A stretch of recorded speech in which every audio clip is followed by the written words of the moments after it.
sesalkan hidupku, betapa juga nasibku, sebab Engkau tetap dekat, tanganmu ku pegang erat. Silakan duduk Bapak Ibu yang terkasih, Shalom. Puji Tuhan saudara, ya saya mendengar kesaksian dari beberapa saudara hamba Tuhan. Saudara diberkati dengan acara ini. Ya, saudara, itulah yang kita sangat rindukan, bahwa Tuhan hadir dalam setiap acara kita. Mau sehebat apapun acara itu, mau siapapun yang datang, presiden sekalipun, kalau Tuhan gak hadir, buat apa? Amin. Jangan tertipu hari-hari ini. Ya, kehadiran Tuhan itu yang luar biasa. Kehadiran Tuhan itu yang membawa perubahan. Ya, kehadiran Tuhan itu segalanya, saudara. Saya pengen kita membaca di dalam 1 Raja-Raja pasal yang ke-6. 1 Raja-Raja pasal yang ke-6, saudara. Di sana kisah tentang ketika Salomo membangun rumah Tuhan. Ya, 1 Raja-Raja pasal yang ke-6, kita lihat bersama ayat yang 1 Raja-Raja pasal yang ke-6, mulai ayat yang pertama, saudara. Tuhan tidak pernah meminta untuk bangsa Israel itu membuat rumah bagi Tuhan. Tuhan gak pernah minta. Dulu kehadiran Tuhan itu ada di kemah suci, ketika bangsa Israel dalam perjalanan. Ya, tapi bedanya kemah dengan bait suci itu apa? Kemah itu berpindah-pindah. Di mana bangsa Israel ada, mereka bangun kemah suci itu, tabut Tuhan ditaruh, di situ Tuhan hadir. Ketika bangsa Israel sudah nyaman, mereka diberi tanah perjanjian. Daud punya sebuah kerinduan untuk mendirikan rumah bagi Tuhan. Ya, dia ingin Tuhan itu hadir senantiasa bagi bangsa Israel. Tapi Allah berfirman, Daud, engkau tidak bisa mendirikan rumah bagiku karena tanganmu itu berlumuran darah. Memang Daud dipilih menjadi raja pada waktu itu untuk menaklukkan musuh-musuh bangsa Israel. Jadi dia harus berperang, dia membunuh banyak sekali orang. Tapi sebuah kerinduan dari hati Daud adalah dia pengen bangun rumah. Tujuannya apa? Untuk Tuhan itu hadir. Rumah Tuhan itu satu tujuannya agar Tuhan hadir di situ. Amin. Bukan supaya banyak perpuluhan di situ. Amin. Amin yang kenceng. Gitu baru prajurit. Biasa aja, nggak usah terlalu panjang. Itu udah marah. Amin. Bercanda. Nih ya. Jadi tujuan rumah Tuhan itu dibangun karena Daud itu rindu Tuhan hadir menyertai bangsa Israel. Karena dia tahu kehadiran Tuhan itu segala-galanya, saudara. Waktu Tuhan hadir, coba apa masalah kita apa? Apakah dia tidak akan bekerja? Apakah dia tidak akan turut campur tangan? Tapi hari-hari ini banyak gereja tertipu. Mereka nggak peduli Tuhan mau hadir mau tidak. Yang penting tim PPW-nya seragamnya bagus. Ada yang menentukan tim PPW itu high heel-nya harus 14 cm. Makanya bodinya harus bagus biar seksi. Nanti tidak lama pendetanya selingkuh sama singersnya karena terlalu seksi. Bahaya, saudara. Jadi api-api asing dibawa dalam gereja. Kenapa? Karena gereja sudah kehilangan Tuhan. Nggak ada lagi Tuhan di dalamnya. Tidak ada daya tarik apa-apa. Jadi dicarilah yang menarik. Seragam singers harus pakai yang bahannya Hermes. Ya, yang bahannya bagus. Karena yang datang di gereja kita ini orang-orang kaya. Pret. Kau taruh imanmu pada orang kaya. Maaf saudara. Sorry ya, sorry. Engkau melupakan Tuhan. Jangan taruh imanmu pada orang kaya. Ya, apalagi ada pendeta bilang sama saya begini, Bu, orang kaya di gereja kita perlu loh Bu, kasih aja mereka panggung. Gembala ngomong ke saya, kasih aja mereka panggung Bu. Mereka itu kan cuma cari panggung di gereja orang-orang kaya itu. Saya bilang suruh dia bikin panggung aja di rumah, biar dia naik-naik turun di panggung itu di rumah. Ini tuh bukan panggung saudara, ini tuh mimbar. Banyak pendeta sembarangan, oh ini kaya yang punya ini, kasih dia panggung, suruh naik aja dia. Bahkan banyak yang dilantik jadi pendeta, padahal belum bertobat, masih selingkuh, perempuannya banyak, tapi kaya, perpuluhannya gede, pret.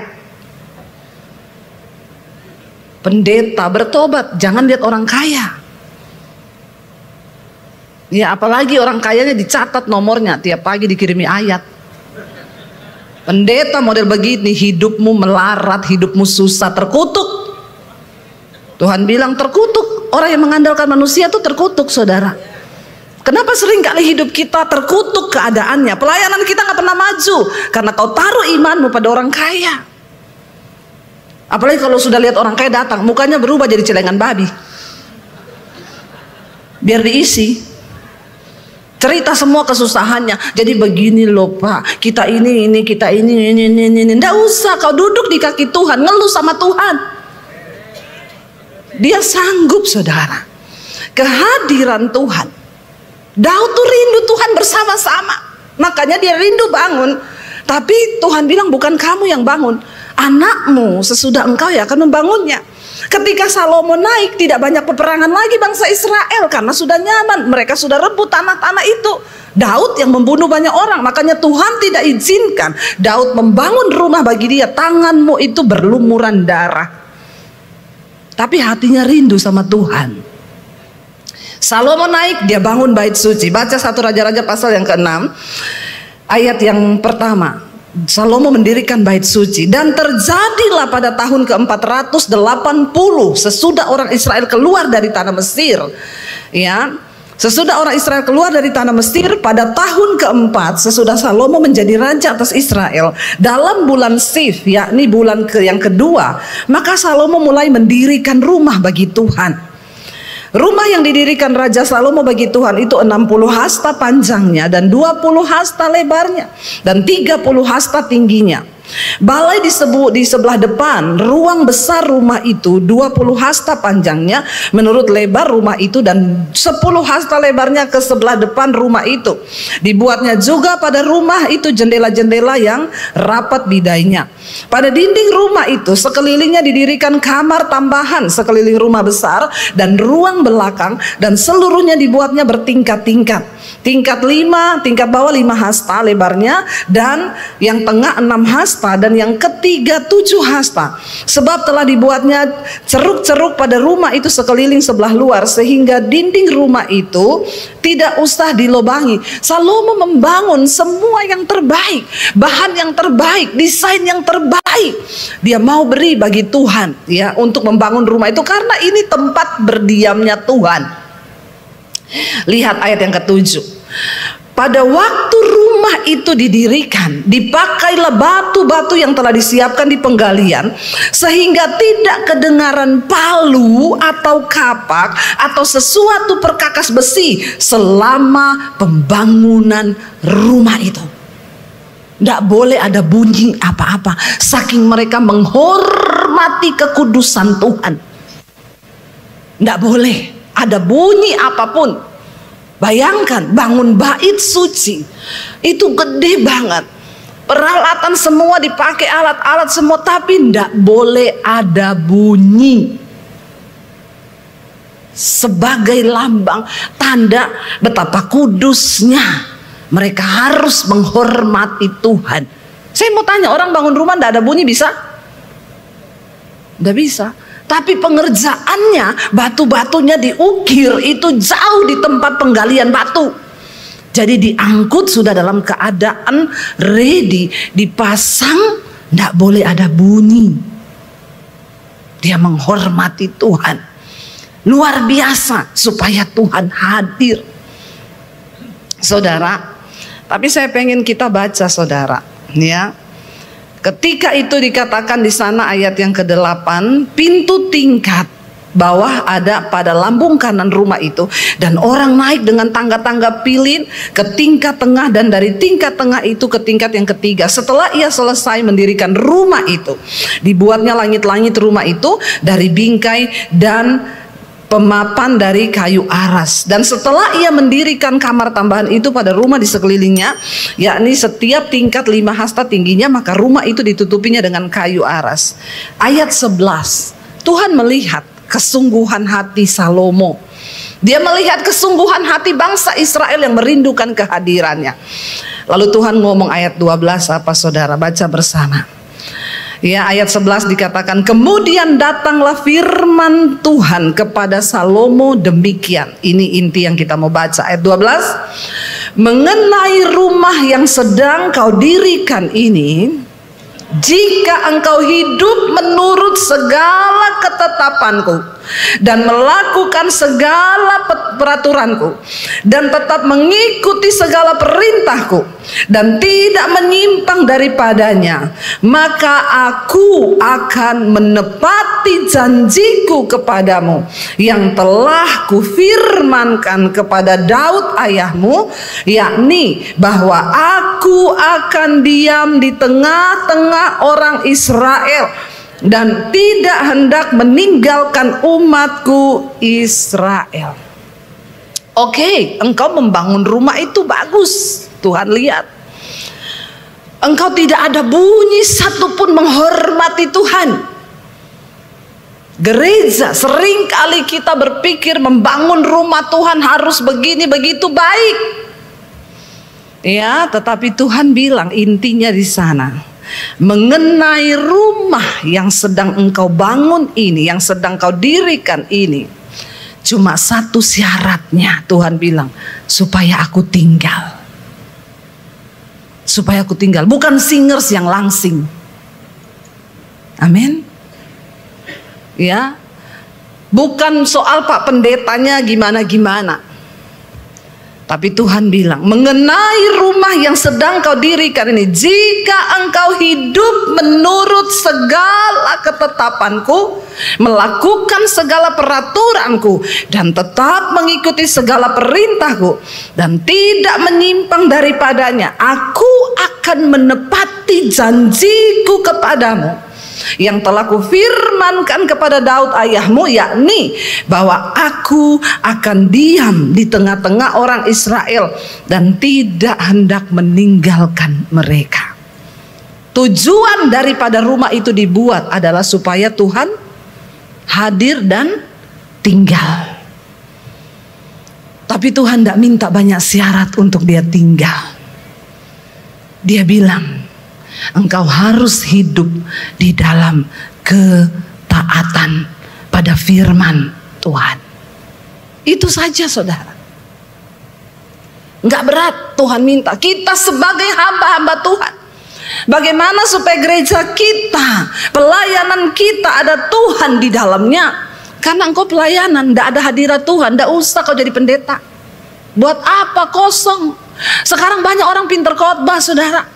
Ya, apalagi kalau khotbah, mari saudara kita dengarkan poin-poinnya. 1, menjadi orang Kristen yang dapat dipercaya. 2, teorito. Jemaat itu tidak bisa dengar yang seperti itu. Apa yang menarik dari seorang hamba Tuhan? Waktu engkau datang dan Tuhan ada bersama-sama dengan hidupmu. Karena engkau hidup dalam kekudusan, engkau taat kepada firman Tuhan, taat mendengar suara Tuhan. Makanya kemarin saya sampaikan, saudara masih percaya nggak kalau Tuhan itu masih bicara? Kalau saudara nggak percaya, nggak usah jadi pendeta saudara. Ya, jemaat saja banyak loh yang peka mendengar suara Tuhan. Kadang ada jemaat yang lebih, saya habis ngobrol dengan pendeta Ani, ya, kita menilai kan saudara omongannya, wah, nggak ada Tuhan, kosong orang ini.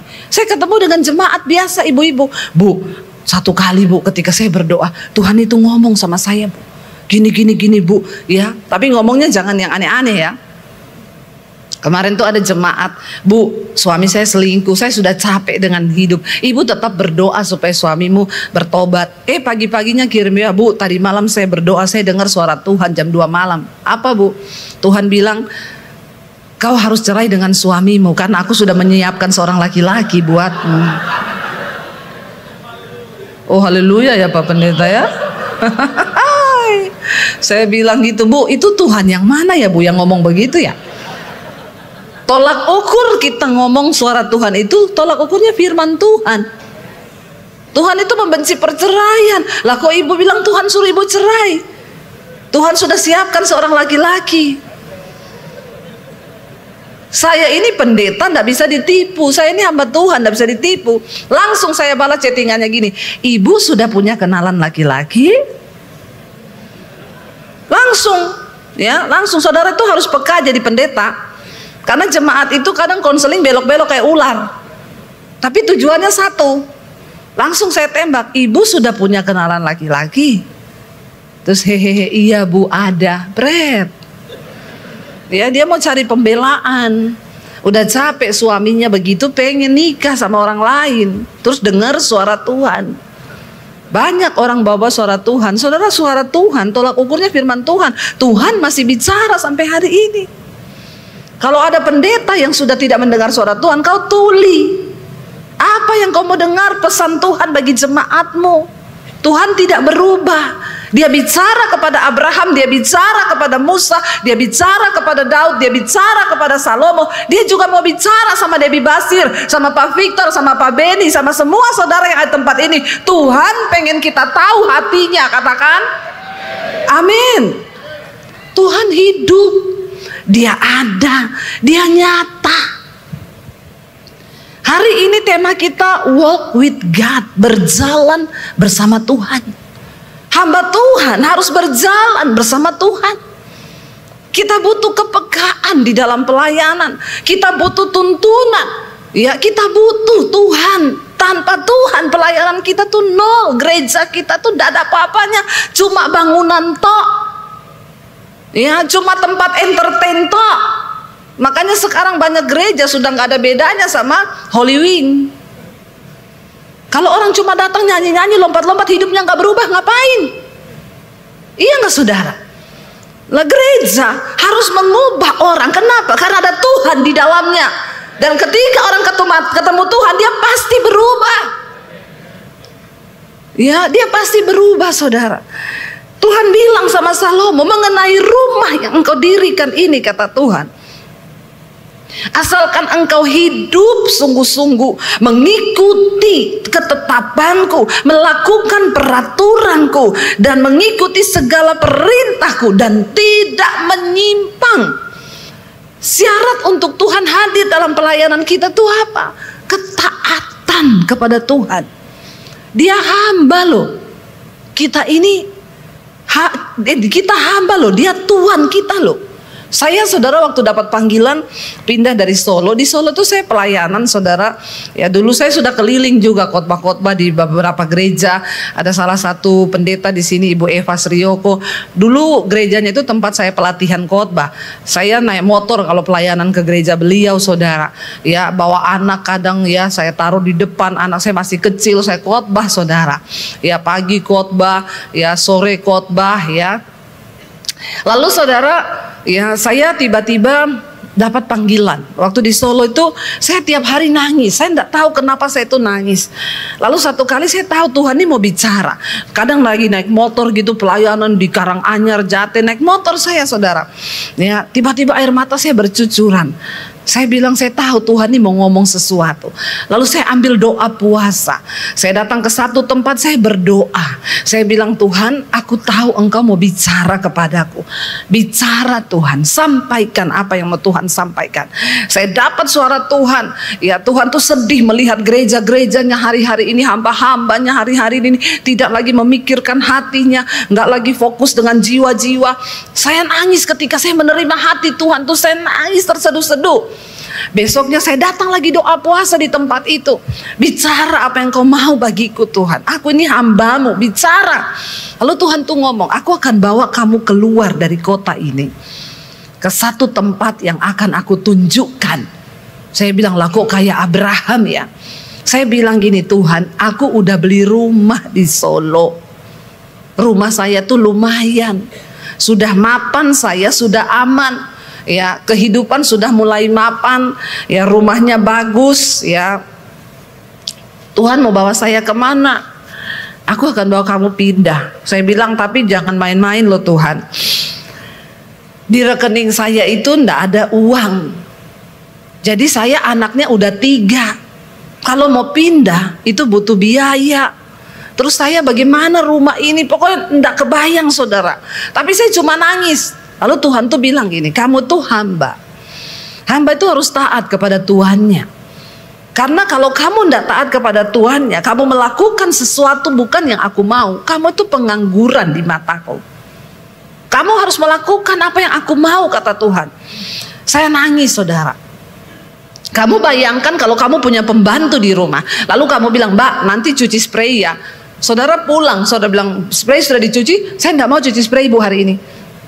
Saya maunya cuci horden.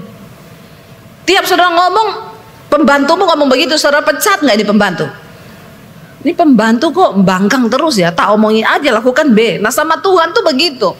Jadi saya cuma nangis, saya bilang gini, Tuhan, kalau memang Tuhan mau bawa saya pergi dari kota Solo ini, pasti Tuhan bicara sama suamiku.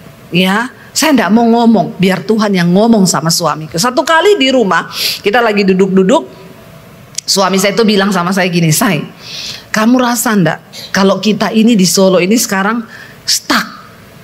Saya kaget. Saya bilang, loh kamu kan tiap hari pelayanan, tiap hari Minggu pelayanan. Saya juga tiap hari Minggu pelayanan. Hari-hari biasa saya isi di perusahaan-perusahaan kantor. Kok kamu ngomong begitu? Dia bilang, iya loh, aku rasa kita ini stuck loh. Stuck artinya kita nggak ngikuti tuntunan Tuhan lagi. Ya, kita memang sibuk pelayanan tapi udah bukan berjalan dalam tuntunan Tuhan. Lalu suami saya bilang gini, Say, kamu rasa nggak kalau Tuhan mau bawa kita keluar dari kota ini? Syok saya saudara. Lalu saya cerita sama dia, kamu tahu ndak? Aku tuh ambil doa puasa hari ini pergi berdoa di satu tempat karena aku juga dapat panggilan Tuhan. Lalu suami saya bilang gini, kira-kira Tuhan mau bawa kita kemana ya? Saya bilang ya saya juga ndak tahu. Suami saya bilang kayaknya ke Batam. Saya bilang kenapa ke Batam? Dia bilang dulu selesai sekolah Alkitab di Bandung, saya di Pruskuneo itu ada gereja Batam yang mau minta dia pelayanan di Batam.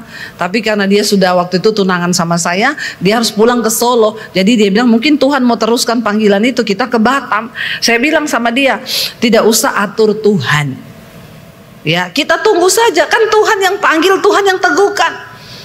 Lalu saya bilang sama dia, sama suami saya, dulu kan kita ada pendeta yang ajak pindah ke Jakarta. Ya jangan-jangan kita ini dipanggil Tuhan ke Jakarta. Pendeta itu bilang gini, kamu berdua itu udah bukan di Solo tempatmu. Kamu berdua tuh harusnya berangkat ke Jakarta. Kita langsung ngomong gini, enggak Pak, kita di Solo. Kenapa? Kita sudah beli rumah di Solo. Karena rumah itu mapan kan, sudah. Ya, lambang kemapanan, sudah kita di situ aja nyaman gitu. Dia bilang gini, nanti satu saat kalau kamu dapat panggilan ke Jakarta, kamu hubungi saya ya. Saya ingat itu. Saya bilang sama suami saya, itu dulu pendeta panggil kita pindah loh ke Jakarta. Terus saya bilang, coba saya cari WA-nya ya di HP saya. Saya buka HP saya, nomor pendeta itu sudah tidak ada. Karena saya sudah ganti HP. Nomornya ke bawah di HP saya yang lama. Orang penting itu ganti HP, bukan ganti nomor terus. Ya, ada pendeta, Bu, nomor saya sudah ganti. Minggu depan lagi, Bu, nomor saya ganti. Kayaknya dikejar-kejar pinjol, pinjaman online. Awas kalau ada pendeta yang pinjol ya. Ganti nomor terus. Ini something saudara. Nomor saya itu yang buat konseling di YouTube, itu nomor pribadi saya yang HP ini, itu sudah sejak saya belum menikah. Ya, nomor itu sudah saya bawa sampai hari ini, nggak pernah saya ganti nomor. Jangan ganti-ganti nomor pendeta, amin. Kelihatan kalau kau itu banyak dikejar orang. Ya, di telepon nomor yang ada 7 sedang bersembunyi. Sedang dikejar-kejar debt collector. Tapi di sini tidak ada, semuanya nomornya tetap sama. Lalu saudara, saya bilang sama suami saya, enggak ada nomor pendeta itu. Suami saya bilang, nanti saya minta di gereja. Gereja kita kan sering ngundang pendeta itu. Terus tiba-tiba saya bilang sama dia, saya enggak usah minta. Kenapa? Kita jadikan ini tanda. Kalau Tuhan yang panggil kita, Tuhan yang kirim nomor teleponnya itu pendeta. Buat saudara, kira-kira susah nggak Tuhan kirim nomor telepon? Ini pendeta semua nih, saya tanya, susah enggak? Apa? Tidak, susah. Secara pikiran manusia memang susah. Bagaimana caranya Tuhan kirim nomor telepon? Tapi saya bilang sama suami saya, kita ini kan sebenarnya enggak niat mau pindah. Ribet saya, di rekening kita kalau ada uang 1M, saya langsung oke Tuhan, pindah kemana? Masanya ini enggak ada uang, saldo aja kadang minta maaf. Ya, maaf, saldo Anda tidak cukup. Padahal tidak lebaran loh, dia minta maaf terus. Tiap cek minta maaf. Saudara, akhirnya saya bilang sama suami saya, biar Tuhan, kan Tuhan berkuasa kan? Ya udah kita tunggu 1 minggu, 2 minggu, enggak terjadi apa-apa saudara. Tiba-tiba malam-malam ada teman suami datang ke rumah bawa flash disk. Dia bilang, Mas Daniel, ya di laptopmu ada lagu-lagu rohani kan? Ada. Tolong kopiin ya, saya mau pakai buat di gereja. Nanti kopi di HP, di flash disk saya ini ya. Ini ya tak tinggal. Dia bilang, iya taruh aja di meja situ. Ngobrol-ngobrol lupa, dia udah pulang. Berapa hari gitu suami saya enggak buka-buka itu flash disk. Malam-malam dia tuh lagi di depan laptop, iya ada ini orang suruh copy lagu-lagu rohani. Dia pasang flash disknya di laptop, dia bukalah filenya. File pertama yang dibuka, daftar nama pendeta dan nomor HP. Kok enggak wow ya? Wow wow wow. Wow enggak saudara? Dan yang lebih syok lagi, waktu diklik namanya pendeta itu nomor 1.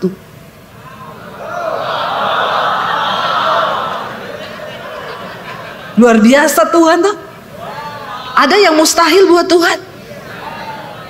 Waktu dia sedang berurusan dengan hidup kita, dan kita nangkep, dan kita mau taat, dia mulai bekerja. Nggak ada yang mustahil. Lalu suami saya kayak orang kesetanan, dia teriak, dia panggil saya, non, non, non. Suami saya panggil saya non, karena saya nonong nih loh. Makanya saya tutupi pakai poni begini. Ya, saya panggil suami saya Jo, artinya bojo. Jadi kalau saudara saya panggil dia Jo, namanya bukan Jonathan, tapi bojo. Saudara, dia teriak, saudara kayak orang kesetanan. Dia bilang, non, non, sini, non, sini, non. Saya datang, ngopo toh? Iki lu. Saya lihat, hah? Astaga, tenan? Tenane kui. Tenane. Saya bilang, tenane Tuhan, ini tenan lo Tuhan. Iki tenan tuh Tuhan. Akhirnya, yuwis kui, SMS itu pendeta. Saya catat nomornya, saya SMS, Pak, tawaran pindah ke Jakarta masih berlaku. Kayaknya kami dapat panggilan Tuhan. Tidak dibalas saudara. Tidak dibalas berbulan-bulan. Maksudmu itu apa? Oh. Maksudmu ya apa? Saya bilang sama suami saya, ya wes tidak dibalas. Suamiku ngomong teleponan, moh. Saya tidak mau. Kalau memang itu dari Tuhan, ya mesti dibalas wong masuk. Saya tidak mau telepon. Kenapa? Saya berharap saya tidak usah pindah. Anak saya masih kecil itu waktu itu TK. Tapi suami saya bilang, ya udah, tidak usah balas, biarin aja. Kita biarin. Kita nggak berusaha telepon. Satu kali di gereja suami saya itu ada kayak ada pertemuan pendeta-pendeta begitu. Dia WA saya lagi pelayanan di satu perusahaan. Dia bilang, cepet kamu ke sini. Pendetanya ada di gereja, datang dari Jakarta. Saya cepat-cepat naik motor ke gereja, saudara. Sampai di sana, ya keringet-keringet turun dari motor pakai helm. Saya bilang sama suami, mana itu loh, ayo kita ketemu. Selesai kami ketemu, Pak. Bapak terima SMS saya selama ini? Dia bilang, terima. Kok Bapak enggak balas? Iya, saya juga berdoa. Saya bilang, Tuhan kalau memang orang dua ini memang Tuhan mau bawa pindah ke Jakarta, ya nanti Tuhan ketemuin aja kami. Saya enggak mau balas. Mungkin dia juga mikir ini, ngerepotin lagi nih pendeta ini. Ngapain WA saya? Ya, jadi dia bilang saya berdoa minta tanda sama Tuhan. Kalau memang Tuhan yang panggil kamu, nanti kita ketemu tanpa janjian. Dia bilang ini terjadi, kita ketemu ndak janjian. Wow ya, wow. Berarti saudara sudah dong sekarang ya. Ya, dong pora. Udah dong ya. Saudara, lalu saya bilang sama suami saya, ya wes, terus gimana? Dia bilang, dia langsung tantang gini, kapan kalian berangkat untuk menjadi pengintai? Intai dulu negeri yang penuh susu dan madu itu. Jangan wow, nggak penuh madu, racun di sana. Banyak racun, bukan penuh susu dan madu, ternyata banyak racun di sana. Kami bilang gini, oke Pak, kapan kita bisa berangkat? Lihat dulu bagaimana pelayanannya. Oke, nanti berangkat. Kita atur waktu, kita berangkat, saudara.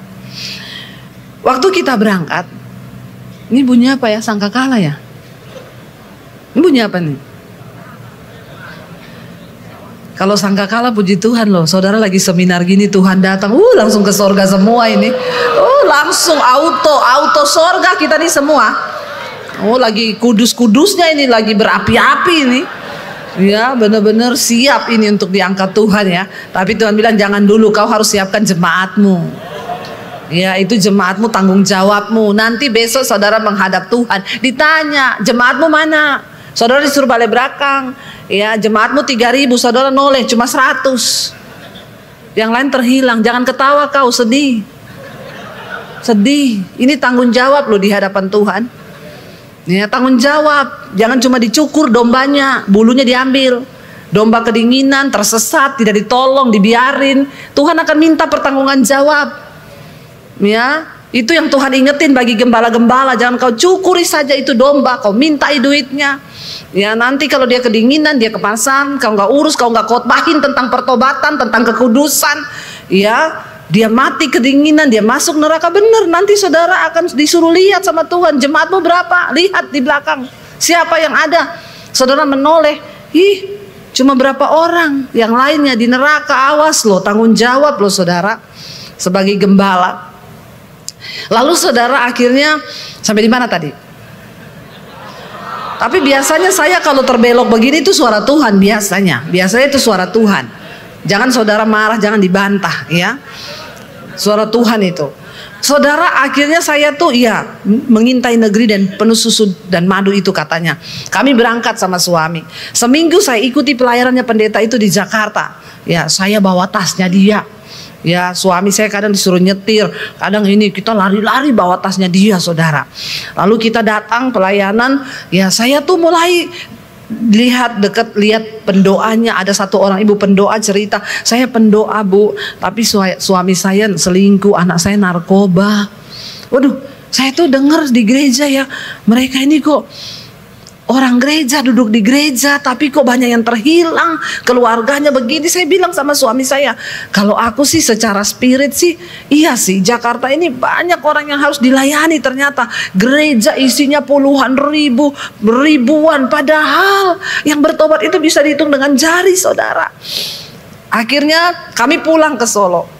Pendetanya bilang, kabari ya, nanti kapan kalian mau balik lagi. Tapi dia enggak ngomong, nanti kalau kamu pindah di Jakarta, saya kasih kamu PK sekian. Kan enak ya kita kalau dipanggil gitu terus jelas gitu ya. Pendeta juga manusia. Saudara butuh uang enggak? Kita butuh uang kan? Ya butuh lah. Dan kita ini butuh sesuatu yang terlihat jelas. Suami saya bilang gini, dia enggak ngomong sama kita. Ya, berapa dikasihnya tiap bulan? Karena suami saya di Solo itu ada pelayanan di satu gereja. Dia bukan full time, dia pegang tim PPW, tapi tiap bulan dapat PK. Nah itu kami buat cicilan rumah di Solo. Suami saya bilang gini, kalau kita pindah di sana, pendeta itu kan enggak ngomong kita dikasih PK berapa. Ya suruh ngikuti dia pelayanan terus kayak gitu. Terus rumah di Solo bagaimana? Kata suami saya. Enggak, aku enggak mau berangkat ke Jakarta. Saya bilang sama suami saya kita ini kan ikut Tuhan, bukan ikut pendeta itu. Nanti Tuhan yang cukupkan. Suami saya bilang, imanmu nyampe, imanku enggak nyampe. Ketawamu besar, apa imanmu nyampe? Gaya. Kalau kau dipanggil gitu mau kau berangkat? Jujur pendeta. Ya, kita nih ada dalam kenyamanan. Setiap bulan ada, rumah bisa bayar, anak-anak sudah nyaman, saya sudah pelayanan. Dipanggil ke satu negeri yang kita tidak tahu, tidak ada harapan dan tidak dijanjiin PK. Kira-kira saudara, inilah dituntut imanmu itu berjalan bersama Tuhan. Percaya nggak? Jawab percaya, bercanda. Emang iya betul percaya? Tidak segampang ngomong percaya. Makanya iman itu harus diuji. Banyak orang berkata percaya kepada Tuhan, tapi hanya sedikit yang berani mempercayakan hidupnya kepada Tuhan. Tapi bagi orang yang mengikuti dia sungguh-sungguh, mempercayakan hidupnya pada Tuhan sungguh-sungguh, ada upah yang menantinya. Jangan pengen kayak saya. Banyak orang bilang enak ya jadi Bu Debbie ya, sekarang diberkati. Sekarang kamu mau ikut nggak jalan yang saya tempuh? Berat ikut Tuhan. Harus percaya sungguh. Saya bilang sama suami, ya kamu nggak boleh gitu dong say. Masa bergantung dari gaji gereja itu? Kan kita ini dipanggil Tuhan. Ya imanmu nyampe, imanku nggak nyampe. Memang laki-laki itu, survei membuktikan banyak pria itu yang kena stroke. Kenapa? Karena laki-laki itu cenderung pakai logika, ya. Ukuran otak laki-laki lebih kecil daripada perempuan, tapi memorinya full. Semua dipikir sama bapak-bapak, makanya kena stroke. Beda sama perempuan, ukuran otaknya besar, tapi tidak ada isinya. Ya, bukan begitu. Kenapa saudara? Ibu-ibu itu kita nih perempuan pakai perasaan. Ada masalah, kadang kita tidak mikir, kita nangis udah selesai. Perempuan itu gitu, ada masalah nangis sama Tuhan selesai. Ada masalah dia curhat sama temennya, say, aku mau curhat nih. Temennya balas, iya kenapa Cin? Ya, dia ketik panjang banget. Lu tahu nggak suamiku gini. Temennya itu nggak baca, chattingannya nggak dibaca karena udah males tiap hari dia chatting terus. Cuma dibalas gini, iya percaya ya Tuhan pasti menolong. Dia udah belum loh. Karena dia udah ketik itu, udah emosinya terluapkan. Nah kalau bapak-bapak kan nggak mungkin curhat tuh bapak-bapak. Ada di sini bapak-bapak yang tukang curhat? Itu pasti bukan laki-laki tuh. Itu setengah laki-laki tuh. Cucok meong. Mau curhat dong say. Jadi cucok lu. Ya. Lah suami saya ngomong, enggak, saya enggak mau. Ya, aku memang benar dia sebagai imam kepala keluarga dia harus memikirkan istri dan anak-anaknya. Lah kalau kita pindah, rumah nggak bisa bayar, kita di PHP di sana. Saya bilang ya kalau kita ikut pendeta itu di PHP, tapi kalau kita ikut Tuhan nggak pernah PHP. Pemberi harapan palsu, manusia beri harapan palsu, tapi Tuhan harapannya itu pasti. Amin. Tapi suami saya bilang, enggak, aku imanku enggak nyampe. Yowis, saya bilang, saya tunduk sama suami aja. Kalau enggak mau pindah ya sudah. Tiba-tiba Tuhan tuh enggak kurang cara. Suami saya dipanggil sama wakil gembalanya. Pak Daniel, saya ada mau ketemu Bapak, mau ngomong sesuatu. Ini mulai ke depan, keuangan semua itu ada perubahan sistem. Jadi semua PK dihapus, termasuk PK-nya Bapak yang bulanan dihapus. Oh, bercanda. Tuhan bilang bercanda. Saudara, Yang dia pertahankan itu. Tiba-tiba Tuhan bikin acara. Langsung dia ngomong sama Pak Wakil Gembalanya, oh kalau gitu saya sekalian pamit Pak.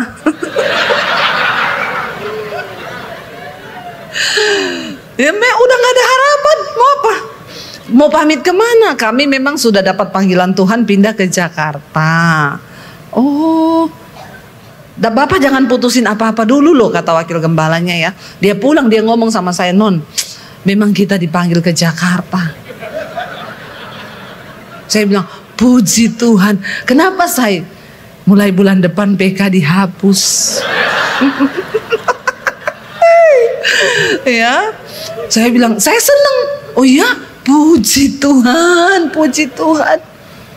Dia sih agak gimana, terus saya bilang, tapi ini tanda, ayo kita berdoa. Tuhan, kami siap berangkat. Sudah imannya pol ini. Besoknya ditelepon Wakil Gembalanya, Pak Daniel, saya mau bicara sesuatu. Saya sudah laporkan ke Gembala, Bapak pamit ke Jakarta. Jadi Pak Gembala bilang, semua dihapus, tapi Bapak tetap dikasih PK.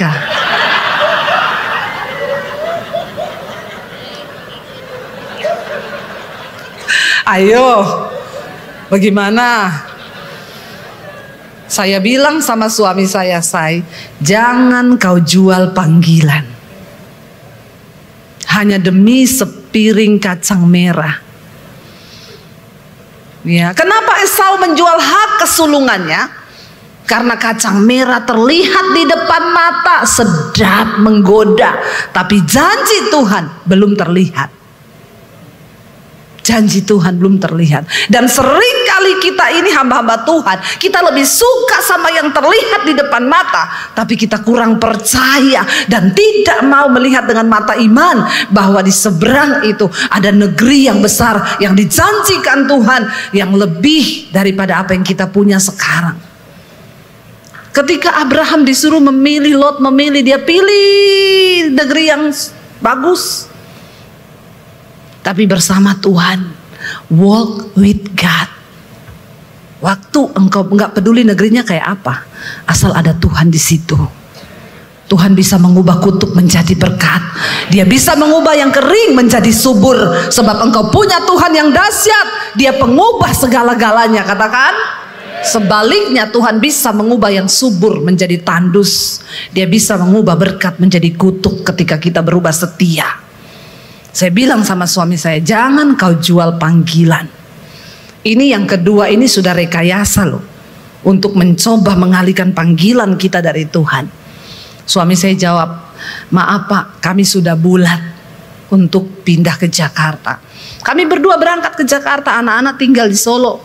Ya, karena memang belum ada biaya untuk tinggal.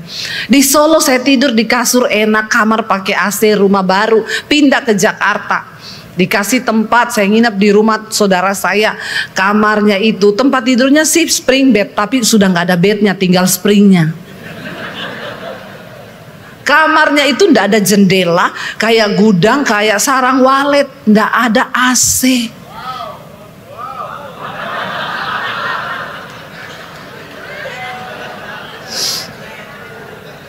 Saudara, kita tiap hari sauna. Basah kuyup, tidur malam tuh basah kuyup sampai ke kasur baca, rambut nih sampai tetes-tetes gini. Apalagi saya ini tukang keringet, di AC aja saya berkeringat. Setiap hari ada TV kecil dikasih buat kami. Kami tiap malam hiburannya cuma tukul. Kembali ke laptop. Waktu itu masih ada hiburan, ketawa-ketawa. Ada pembantu datang ke rumah itu. Tuan rumahnya bilang, maaf ya, TV-nya mau dipindah di kamar pembantu. Saya bilang gini, ya ampun, cuma itu hiburan kita, kok lebih penting pembantu ya. Tuhan ngomong gini, supaya kamu berdua berdoa, jangan nonton tukul. Hiburanmu itu dari Roh Kudus, bukan dari tukul. Ngerti nggak? Dongpora. Jangan pendeta berharap hiburannya dari TV. Hiburanmu itu dalam hadirat Tuhan, amin. Jadi dari situ kita berdua nih tiap malam nggak ada hiburan, bergandeng tangan, kita doa. Kita nangis, kita lihat-lihatan. Ini janji Tuhan. Ini janji Tuhan. Kita ikut pendeta itu pelayanan.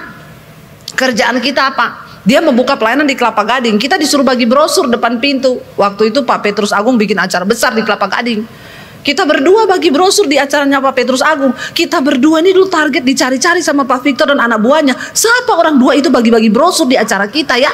Kita berdua nih, saya ngaku pengakuan dosa sekarang di hadapan mereka.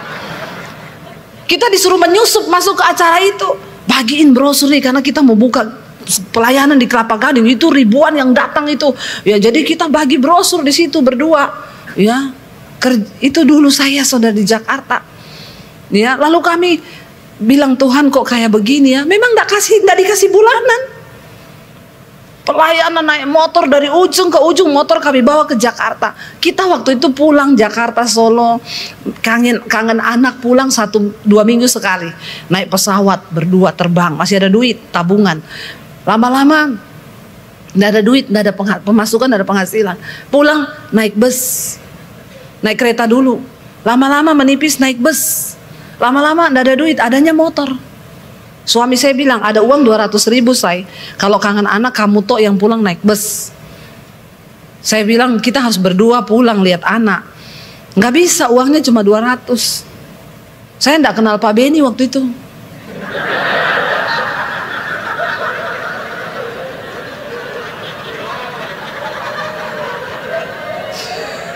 Kalau kenal Pak Beni saya kirim emoji nangis. Ya, nggak kenal. Saudara, 200.000 mau pulang lihat anak. Suami saya bilang, nggak bisa berdua, kamu toh apa aku toh. Saya bilang nggak bisa, kita dua-dua kangen sama anak. Suamiku bilang, kalau mau berdua ada motor, 200.000 cukup buat bensin. Kami pulang dari Jakarta ke Solo naik motor 18 jam. Saudara, dari Cirebon sampai di Solo hujan deras. Kami nggak bisa berhenti. Mau berhenti di mana? Di resto. Kami nggak punya uang. Kami jalan terus di tengah hujan deras. Saya kedinginan. Saya tutup helm saya pakai mantel hujan. Saya nangis di atas motor. Saya bilang, Tuhan, karepmu, karepmu, karepmu. Udah nggak ada kata-kata. Saya bilang, terserah kau Tuhan. Aku nih ikut engkau Tuhan. Kok air mata terus. Tapi biar kehendakmu yang jadi Tuhan. Kami pulang saudara. Saya ingat kami hanya berhenti makan 1 kali. Di pom bensin Semarang ada tukang jual mie tek-tek di pom situ di pinggir jalan. Suami saya bilang paling harganya 10.000 apa 7,5. Kita bisa mampir makan yuk. Kita makan di situ. Saya tiba di rumah jam 3 pagi. Tangan saya biru mengkerut semua kena air hujan. Saya masuk ke rumah, saya nangis saudara. Saya bilang, Tuhan, apa yang sudah Engkau buat? Kenapa Kau panggil kami ke Jakarta begini? 1 tahun pertama tidak ada pelayanan sama sekali. Tuhan perem kita saudara. Saya lihat anak-anak saya lagi tidur. Saya bilang, mereka masih kecil-kecil. Sebenarnya saya bahagia di sini. Kenapa sih Tuhan? Saya nggak mau balik besok. Saya mau di sini aja. Karena balik juga nggak ada pelayanan. Saya nggak khotbah, cuma suruh-suruh bagi brosur. Lalu saya nangis lihat anak-anak saya yang tidur pulas. Saya bilang, saya sebenarnya kan bisa bahagia. Ayat Alkitab itu muncul. Barang siapa mengasihi keluarganya, anak-anaknya, orang tuanya melebihi mengasihi aku, engkau tidak layak bagiku. Saya nangis lagi saudara. Besoknya anak-anak saya bangun seneng, kami ketemu berapa hari. Saya pamit sama mereka, mami papi mau ke Jakarta lagi. Anak saya yang masih TK itu berlutut di kaki saya. Dia bilang, mami ndak usah pergi. Mami kan bisa pelayanan di Solo aja. Mami masih TK loh. Saya peluk anak saya bilang, Dek, kamu masih kecil, sudah pikul salib. Mami percaya Tuhan akan perhitungkan ini semua. Mami papi ini miliknya Tuhan nak. Kami juga tidak berdaya dengan panggilan ini. Mami papi mau sama-sama kamu terus. Tapi ini panggilan Tuhan yang tidak bisa kita tidak jalankan. Kami berangkat lagi ke Jakarta. Tidak ada penghasilan, benar-benar kita pelayanan. Terakhir saya melihat memang pendeta itu istrinya tidak welcome sama kita, saudara. Kalau di gereja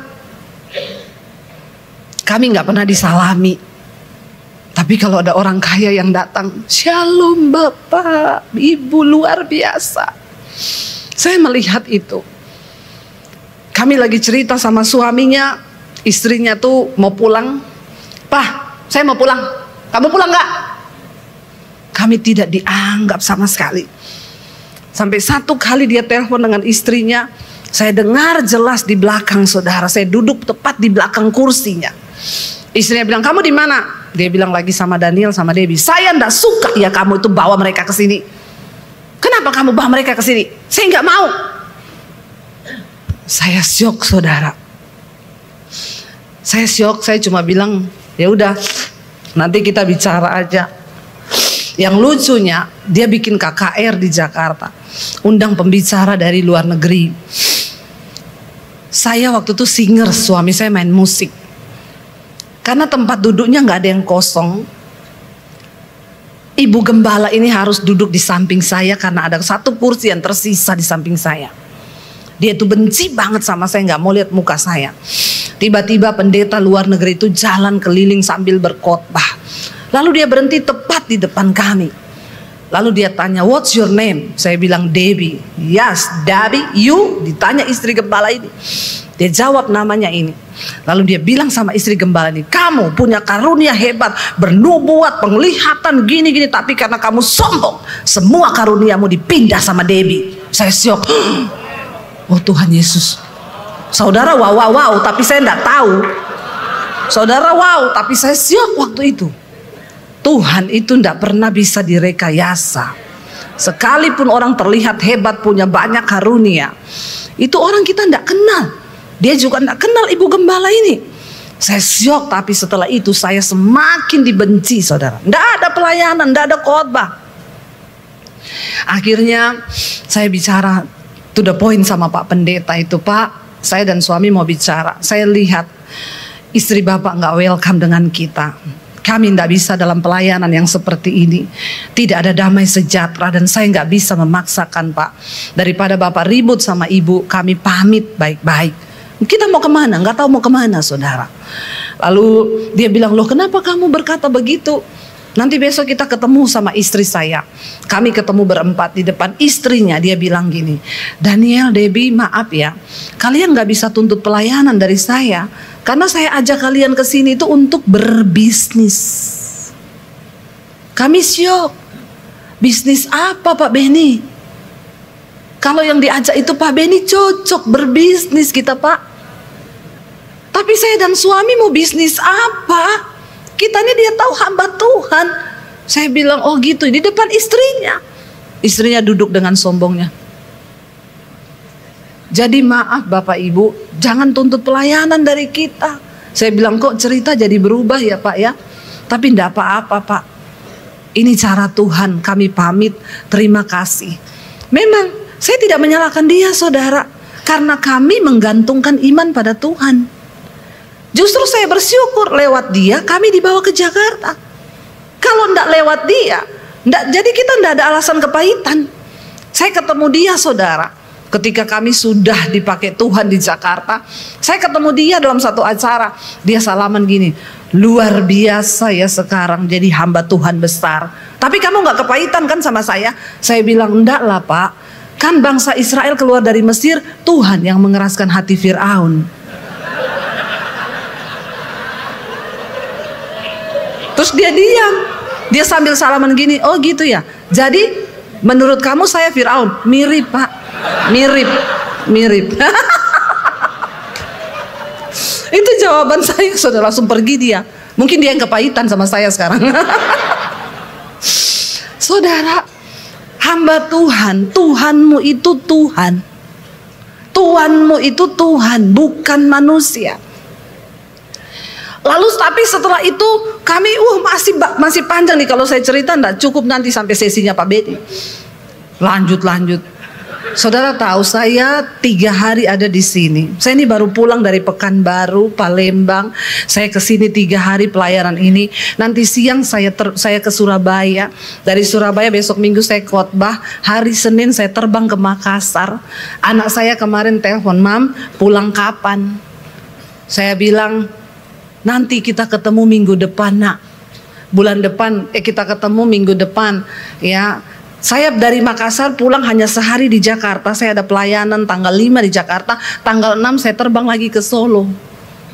Lalu anak saya bilang, "Mami tuh ya pergi terus. Mami papi ini milik Tuhan. Kamu juga kalau mami papi di Jakarta kan kamu kuliah." Saya bersyukur. Ya dulu kita sama-sama terus sama anak-anak dari mereka kecil. Nilai firman Tuhan itu kami tanamkan kepada mereka. Sekarang mereka besar, udah kuliah semua, satu masih SMA kelas 3, ya. Mereka sekarang udah nggak ada waktu di rumah. Kita pulang pun kadang kita berdua di rumah. Anak-anak mereka berangkat pagi, mereka pulang malam. Anak saya yang pertama sekarang sudah magang di DPR, ya sebentar lagi dia selesai kuliahnya. Yang nomor 2 kuliah sambil kerja di Starbucks. Kemarin Pak Bedi cerita anaknya. Saya pelayanan pulang dari Sydney, anak saya ngomong, "Mam, aku mau bicara sama Mami." "Bicara apa?" "Tapi Mami janji jangan marah." "Ngomong dulu." "Nggak bisa Mami janji nggak marah." "Kamu ngomong dulu apa?" "Janji dulu jangan marah." "Nggak, ngomong dulu apa?" "Aku mendaftar di Starbucks." Saya bilang, "Yakin kamu? Starbucks itu cuci piring, ngepel, nyapu loh." Makanya aku bilang, "Mami jangan marah." "Nggak, Mami nggak marah. Malah Mami suruh kamu sana cepet cuci piring." Ya, saudara, dia masuk di Starbucks jam 12 malam. Saya tanya Karen, "Kamu sudah tidur belum, Mam?" Dia foto piring kotor. "Aku closing malam ini masih cuci piring. Nanti jam 12:30 selesai baru pulang." Pagi dia kuliah. Nggak apa-apa. Ajari anak-anakmu menderita. Amin. Ya, menderita. Nggak apa-apa. Ya, jadi sekarang anak saya jadi tahu, dia bilang, "Mam, cari uang susah ya." Susah kan? Bayangkan aku lembur 2 jam sampai jam 1 malam. Ya dapatnya sekian. Padahal aku kalau minta uang sama Mami buat ngopi aja berapa. Iya makanya. Ya sekarang kamu tahu. Biarkan mereka susah, saudara. Jangan didik anakmu enak. Suruh dia belajar susah. Ya makanya anak saya itu saya suruh naik angkot ke sekolah. Kamu ke sekolah naik angkot, masuk sekolah negeri. "Mam, tapi di sekolah negeri itu kan bukan orang Kristen. Justru kamu harus bercahaya di tengah kegelapan. Jangan kau kumpul garam sama garam jadi gudang garam kau. Darah tinggi nanti kau. Ya, kau pergi di sana masuk sekolah negeri." Ya, lalu dia bilang, "Ya udah, tapi kan aku nanti sekolah diantar kan pakai mobil." "Kagak, naik ojek atau naik angkot." "Yakin, Mam?" "Yakin. Mami dulu sekolah jalan kaki." "Ya itu kan zamannya Mami, nggak ada yang berubah, Nak." "Ya zaman sudah berubah." "Kagak, penderitaan tetap sama." Ya udah marah-marah dia. Dia harus keluar dari komplek perumahan naik ojek dulu sampai depan komplek baru naik angkot. Pulang hari pertama pusing naik angkot, duduk miring. Baru hari pertama, Nak. Iya, sesuatu yang diulangi selama 21 kali akan menjadi kebiasaan, Nak. Nggak usah kau protes, ulangi aja terus sampai 1 bulan kau pasti terbiasa. Ya, masih marah 1 bulan udah nggak marah dia. Tapi ketika kami pergi ke gereja naik mobil pribadi menghadap depan, dia duduk miring. Saya bilang gini, "Dek, kenapa kamu duduk miring?" "Menghadap depan pusing mau muntah." Saya bilang, "Sudah biasa susah." Biar susah dia. Amin. Ya, didik dalam kesusahan, saudara, biar mereka itu tahan banting. Ya, saya bilang kamu akan berproses dengan sekarang adiknya, kakaknya dulu udah kuliah bawa mobil, adiknya kelas 6 SD, kelas 3 SMA terakhir. "Mam, ya mbok aku tuh diantar toh, ada mobil suruh antar." "Ndak, penderitaanmu belum selesai, Nak. Kakakmu dulu sampai lulus SMA naik ojek. Aku panas, hujan, gini, nggak apa-apa, jalani aja." Kakaknya dia juga ngomong, "Jalani, Nak, jalani, Dek. Kita dulu juga jalani begitu. Nggak boleh kau naik mobil, naik ojek." Tadi pagi foto ngangkat di grup sekolah sama tukang ojek. Nggak apa-apa, ya dia rasa aku menderita itu baik bagiku. Amin. Saudara, kalau sampai hari ini kami ada seperti hari ini, itulah ikuti tuntunan Tuhan. Mungkin panggilan kita berbeda. Ya, kami masih lagi menghadapi banyak pertentangan itu. Suami saya mau pulang, dia bilang kamu bertahan di sini, aku tak pulang, aku tidak tahan dengan pergumulan. Saya bilang kita sudah melewati setengah loh ini say. Enggak, aku akhir tahun pulang. Tidak ada apa-apa di Jakarta. Kita diperem sama Tuhan. Kami ikut ibadah di satu gereja besar. Diumumin, saudara, ada audisi dibuka bagi saudara yang ingin melayani Tuhan. Kami mencari pemain musik dan singer. Saudara boleh mendaftar. Saya bilang sama suami saya, ayo kita ini kan mau pelayanan. Apa aja, ayo kita mendaftar. Suami saya bilang, aku iyo pemain musik. Kamu mau daftar apa? Nggak ada pengkhotbah. Saya bilang, yo suaraku iki yo api, ora elek. Aku mau daftar jadi singers. Suami saya bilang, ya berarti kamu turun tingkat. Nggak ada tingkat pelayanan, itu sama semua di hadapan Tuhan. Ya udah, kita ikut audisi ya, ikut. Suami saya kan di rumah saudara saya ada keyboard. Ayo kita latihan yuk, latihan. Audisi di Jakarta di gereja besar, harus yang terbaik. Suami saya main, saya nyanyi. Kalau ku hidup bagimu, hatiku tetap menyembahmu. Dunia tak bisa menjauhkanku dari kasihmu. Udah persis hari kan? Persis kan? Selama ku hidup bagimu, hatiku tetap menyembahmu. Dunia tak bisa menjauhkanku dari kasihmu. Saya sudah latihan saudara. Saya latihan tiap hari selama ku hidup. Tiap hari saudara, ku hidup bagimu. Keluarkan seraknya saudara. Harus yang terbaik di Jakarta, gereja besar. Ya, tetap menyembahmu. Dunia tak bisa menjauhkanku dari kasihmu. Panjang toh? Persis loh. Tiba saatnya audisi.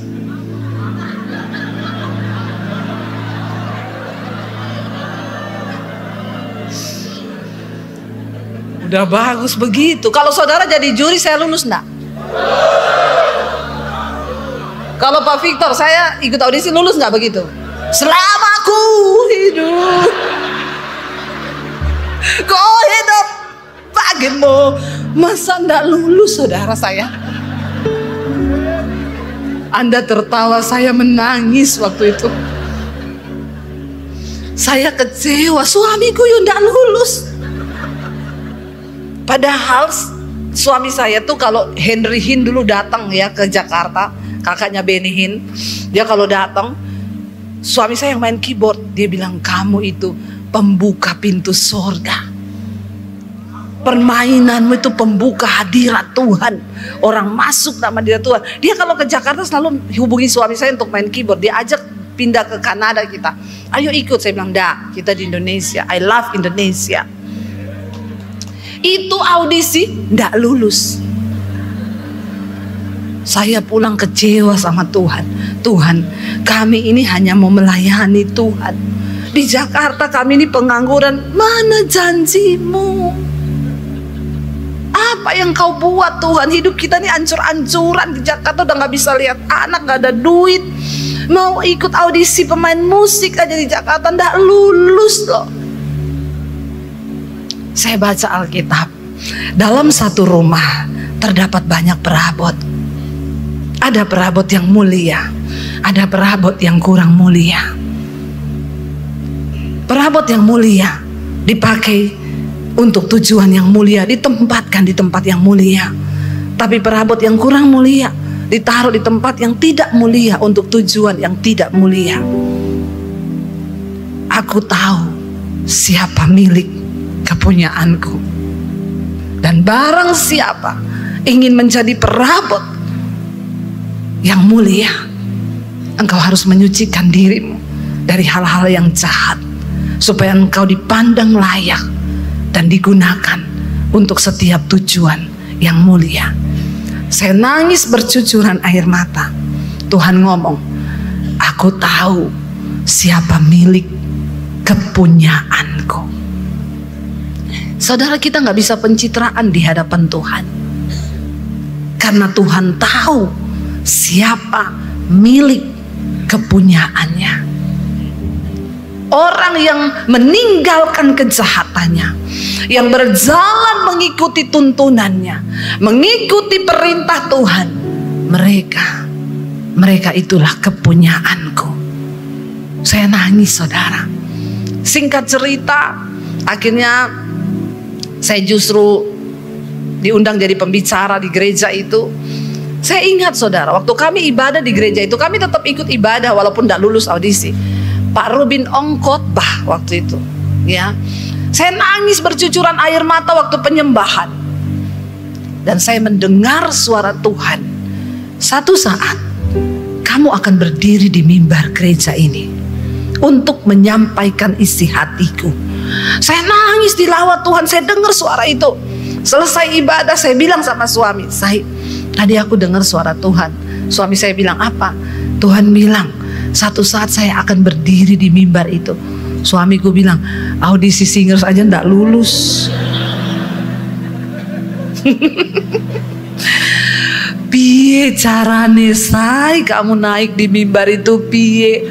Saya bilang ndak tahu. Ya nek Tuhan yang ngomong, ya mesti itu terjadi toh. Singers aja ndak lulus. Tapi Tuhan tahu menempatkan hamba-hambanya di tempat di mana harus dia berada.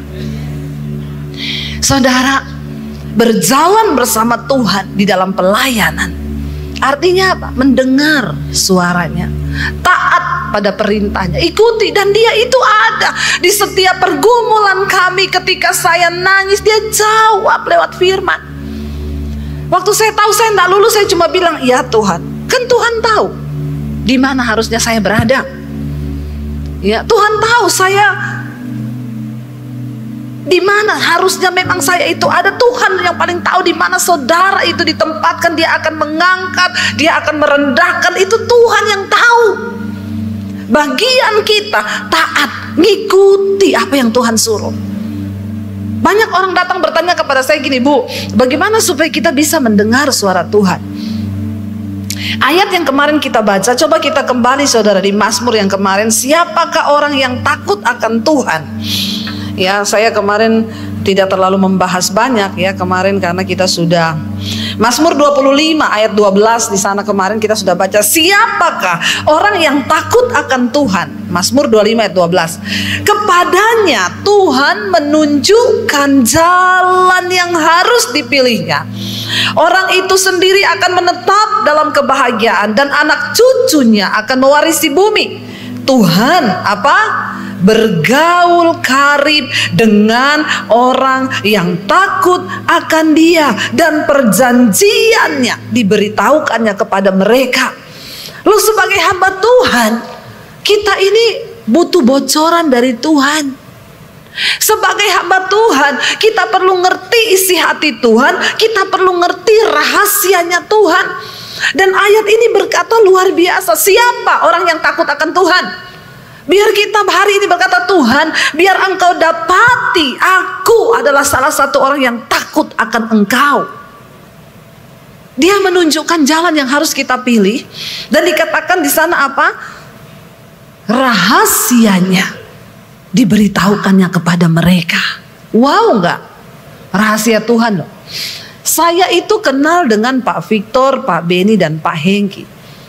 Tapi mereka enggak pernah kasih tahu rahasianya ke saya. Walaupun kami dekat. Berarti masih ada celah. Saya juga enggak pernah cerita rahasia saya ke mereka. Karena kami dekat, tapi sebatas kami dekat. Yang paling tahu rahasia saya itu siapa? Suami saya. Kenapa dia? Ya, karena dia itu sangat dekat dan menyatu dengan saya. Kami satu tubuh. Saudara, untuk mempercayakan sebuah rahasia, kita tidak boleh sembarangan.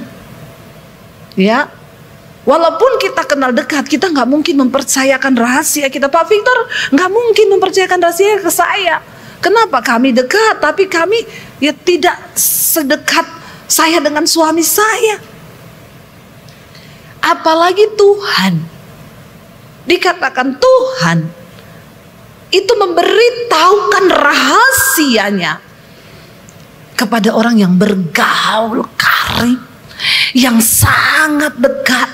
Kita harus masuk lebih dalam, bukan hanya mendengar suaranya, tapi mengenal isi hatinya.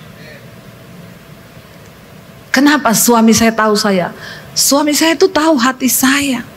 Saya tuh tahu waktu kami dulu baru menikah, saya mendengar suami saya tuh, saya tahu suara dia. Dia masuk rumah cuma teriak sore, biar dia mau tipu. Saya tahu ini suamiku. Kenapa? Suaranya aku kenal.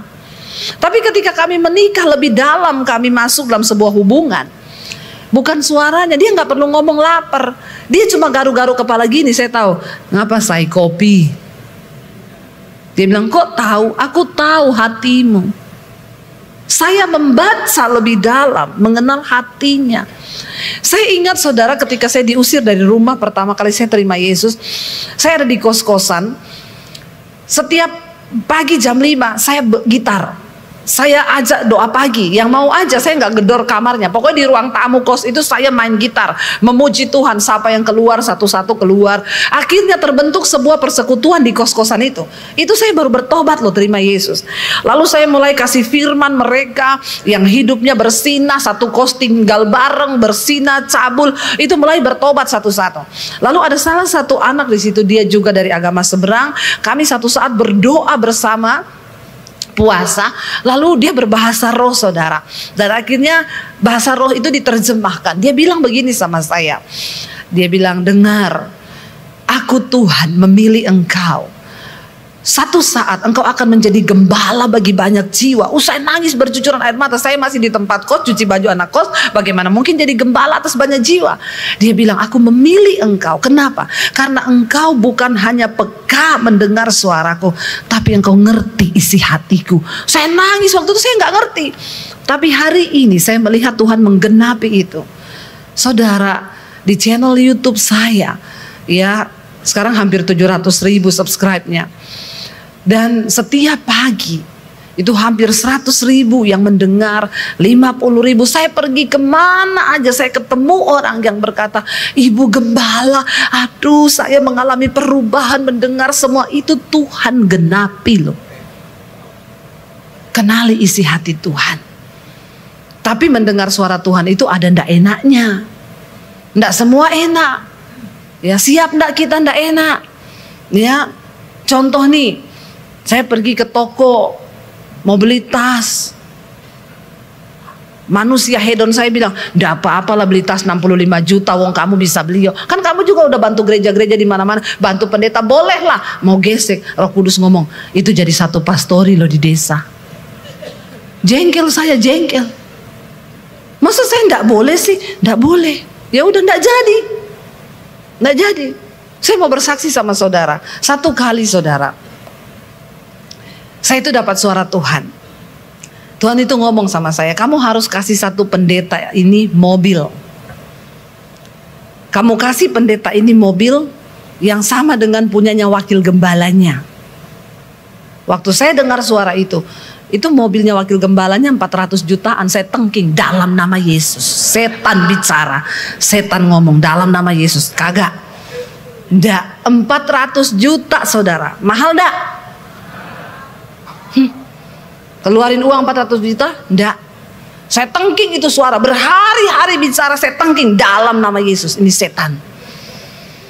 Akhirnya saya sudah nggak tahan, menjadi tahanan roh itu ndak enak, ndak enak. Saya ndak tahan, saya bilang gini, Tuhan, tolak ukurnya suamiku ya. Suami saya ini orangnya agak perhitungan. Bukan pelit, bukan.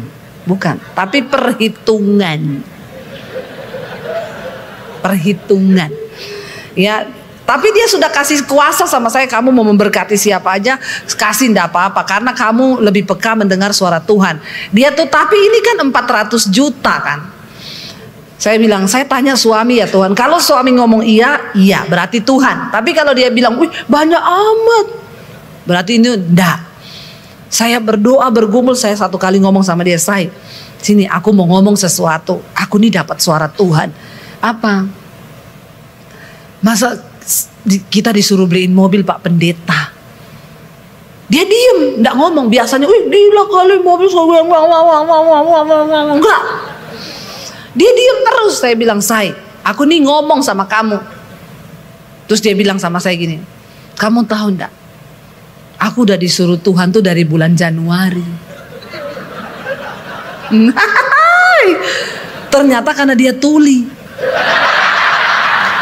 Makanya Tuhan harus ngomong sama saya. Akhirnya saya bilang, tapi kita disuruh beli yang sama kayak wakil gembalanya loh. Gimana? Dia bilang, iya ya udah memang Tuhan yang suruh kok. Aku juga tuh dari Januari lalu sebenarnya udah disuruh, tapi tak diemin. Ya aku ya enggak mau lah. Masa beliin.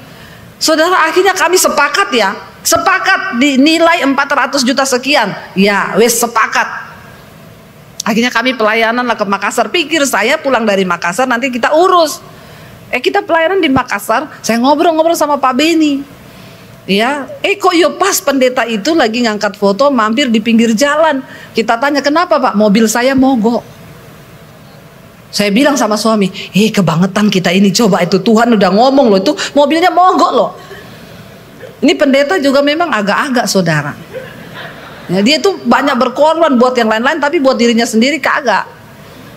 Lalu akhirnya saya bilang sama Pak Beni, Pak, kita ini digerakin Tuhan loh Pak. Saya sama suami mau beliin mobil. Pak Beni, ini tahu adik, baru kali ini saya dengar pendeta beliin pendeta mobil. Biasanya kan yang beliin pendeta mobil siapa? Pengusaha. Tapi baru kali ini pendeta beli pendeta mobil. Saya disuruh Tuhan Pak, nggak enak nih suara ini bicara-bicara terus juga. Pak Beni ngomong, ya udah jangan ibu sendiri, saya separuh ibu separuh. Ya, tapi Tuhan udah lihat sikap hati kita 400 juta sekian, kita rela loh saudara, rela saya. Saya itu bukan orang yang punya uang puluhan miliar, enggak saudara, enggak. Tapi saya tahu berkat ini Tuhan percayakan 400 juta beli tas LV dapat berapa? Ya, masa saya mau beli sekian aja Tuhan tak kasih. Saudara, ayo kita berjalan bersama Tuhan. Dia tahu semua pergumulanmu. Dia tahu, makanya kita minta penyertaan Tuhan. Apapun pergumulan yang sedang engkau hadapi hari ini, Dia Tuhan yang hidup. Saya bersaksi di depan saudara. Dia tahu air matamu waktu engkau berlutut menangis di kakinya. Saya tidak pernah curhat kepada siapapun. Tempat curhat saya itu hanya di kaki Tuhan. Ketika kami mengalami masa susah, saya bisa minta uang ke ipar saya di Solo. Kami mau pulang, tidak ada duit, tapi saya tidak melakukan itu karena saya bilang, Tuhan, Engkau bosku, Engkau Tuanku, Engkau yang bertanggung jawab atas hidup kami. Karena itu saudara, kita membutuhkan anugerah Tuhan lebih dari segala-galanya. Kita mau bilang di hadapan Tuhan hari ini, kami butuh penyertaan-Mu Tuhan. Penyertaan-Mu itu lebih. Ketika Salomo membangun rumah itu, Tuhan bilang, aku akan hadir, aku akan tinggal asalkan Engkau taat. Mari kita datang di hadapan Tuhan hari ini. Kita minta supaya punya hati yang taat, supaya kita punya hati yang sungguh-sungguh di hadapan Tuhan.